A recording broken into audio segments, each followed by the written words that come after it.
अस्सलाम वालेकुम वरहमतुल्लाहि वबरकातुहू। नाज़रीन इकराम, अल्लाह की जात से उम्मीद है कि आप सब ठीक होंगे। दोस्तों, आपको पता है जैसे कि मैं नए नए अमल लेकर आता हूँ, आज फिर आपकी खिदमत में एक नया अमल लेकर पेश हुआ है। एक मोमबत्ती से आप शक्ति को बुला सकते हैं, मोमबत्ती से आप हाजरत कर सकते हैं।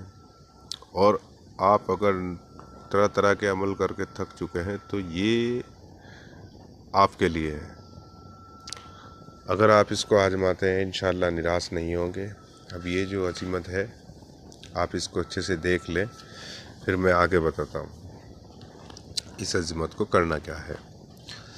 तो आप सबसे पहले नहा धो लेंगे और अच्छे से पाक साफ़ हो जाएंगे।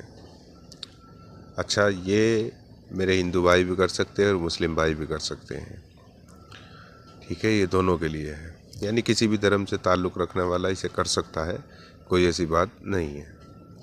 अच्छा दोस्तों, अब करना क्या है, आपको एक कमरे का इंतज़ाम कर लेना है। आपको एकांत कमरे में बैठ जाना है। अच्छा, पहले अपने मन को शांत कर लेंगे और ध्यान रहे आप कोई भी गलत काम के लिए इस काम को नहीं करेंगे। फिर आपने क्या करना है, 11 मोमबत्ती ले लेनी है और अपने सामने रख लेनी है। मोमबत्ती ऐसी हो जो 1 से 1.5 घंटा चल जाए।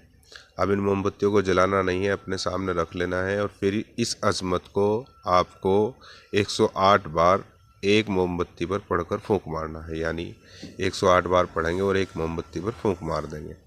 जब आप इस पर फूंक मार देंगे तो ये मोमबत्ती रख देंगे, फिर दूसरी मोमबत्ती उठाएंगे, ऐसे ही आप फिर पढ़ेंगे और फिर फूंक मार देंगे। इसी तरह ये पहली, दूसरी, तीसरी, चौथी 11 मोमबत्ती आप इसी तरह पढ़ लेंगे।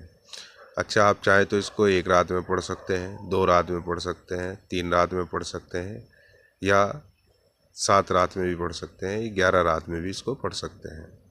वो जैसा आपको टाइम लगे या जैसा आपको अच्छा लगे वो आपके ऊपर डिफाइंड है। दरअसल क्या बात है, 11 तस्बीह पढ़ने के बाद ये जो अजीमत है, ये इसकी ज़कात पूरी हो जाती है, यानी ये सिद्ध हो जाती है।